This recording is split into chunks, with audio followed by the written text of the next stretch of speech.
Instacart shoppers know groceries. They know that you can't make guacamole with rock-hard avocados. They know how to quickly find those peanut butter pretzels you can never find. And they keep you in the know by giving you updates about your order along the way.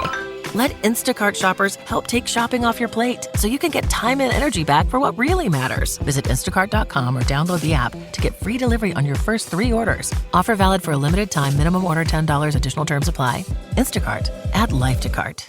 Historia Canadiana is recorded on the unceded lands of the Kanien'kehá:ka First Nation.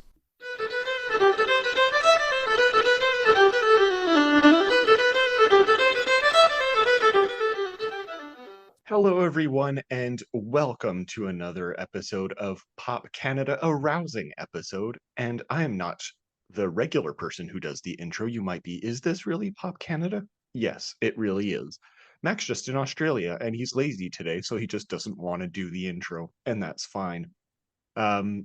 So today on the show, where we talk about, a more modern Canadian attempt at culture, in this case, we are talking about considered one of the underground but still excellent Canadian comedy shows. Yeah.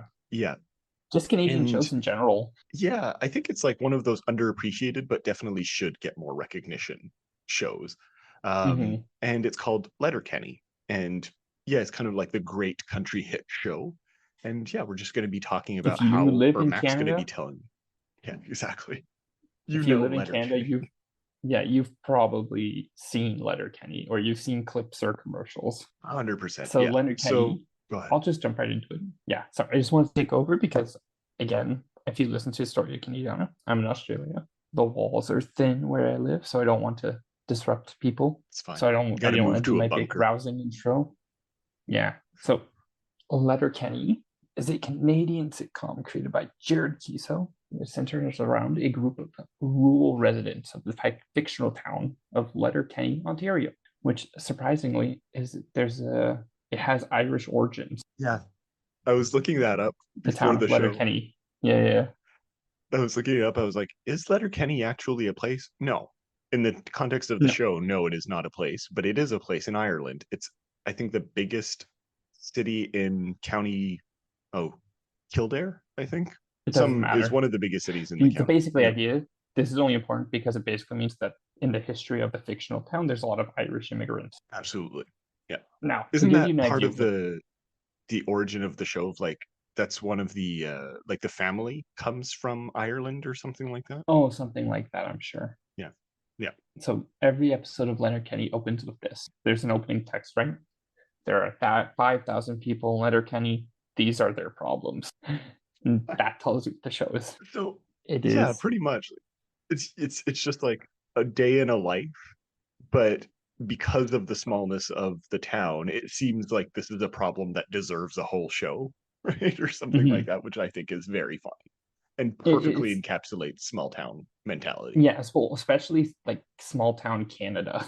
Absolutely. Everything in the just to give a bit more of the background of the show before we get into the show itself, because I want to talk about the show itself. There's I think it's just such a perfect encapsulation of what makes small rural Canada, which is most of Canada. It was originally a YouTube series called Letterkenny Problem and was commissioned by the Canadian streaming service Crave.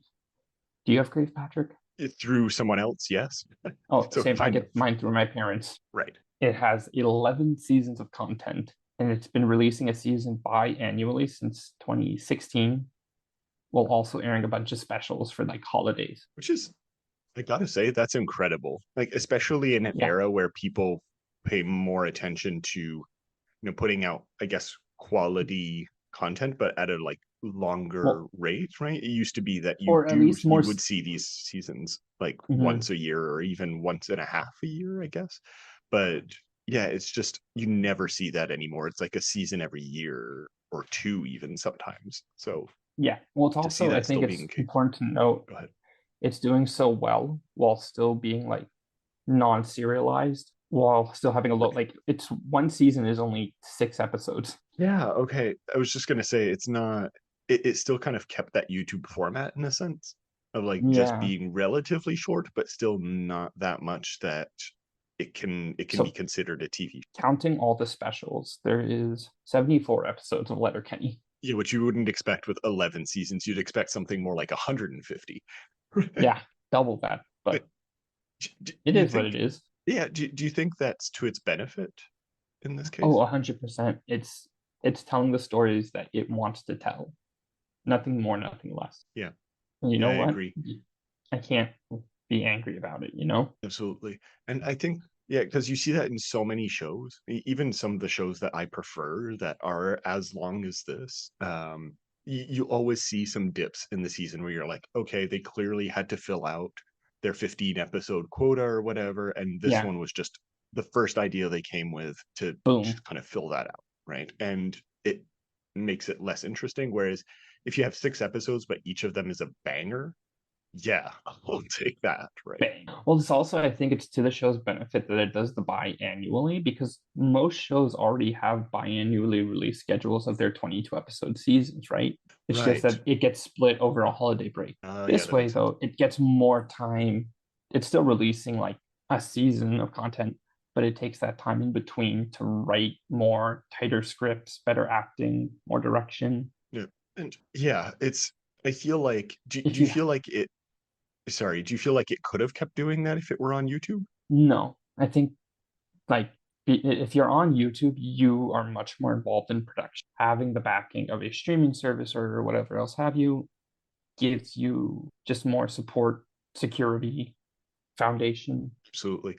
And like the problem with YouTube, and you see this a little bit with other forums, I guess, is that you're at the mercy of so many different Algorithms. well, yeah, the algorithm is like also just internet content creation Yeah. in general, right? So what Yeah. you see a lot more now is people who, like, for example, I listen to some content that's usually very long format.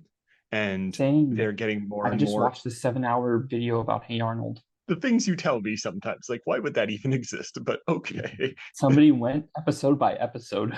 The point It is, was right? awesome. I'm sure it was.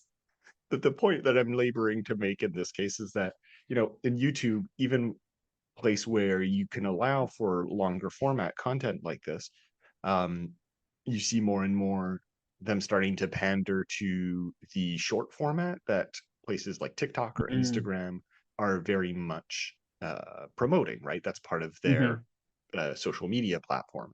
And so I feel like it would be to Letterkenny's detriment as a show if it had started doing something similar where it was just constantly pandering to what the YouTube algorithm or something else like that would want, like sacrifice itself to the internet gods, so to speak. But yeah, I agree with you. Just also having the backing is great. I also think it's a point of like streaming services, while releasing a lot of content, come nowhere near close to releasing the same amount of YouTube. It's true.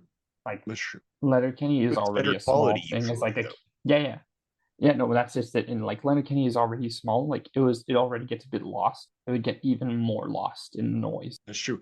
Like I go every once in a while, I'll go on Crave, but you never see it promoted or anything like that. You really have to look for it in order to find the show.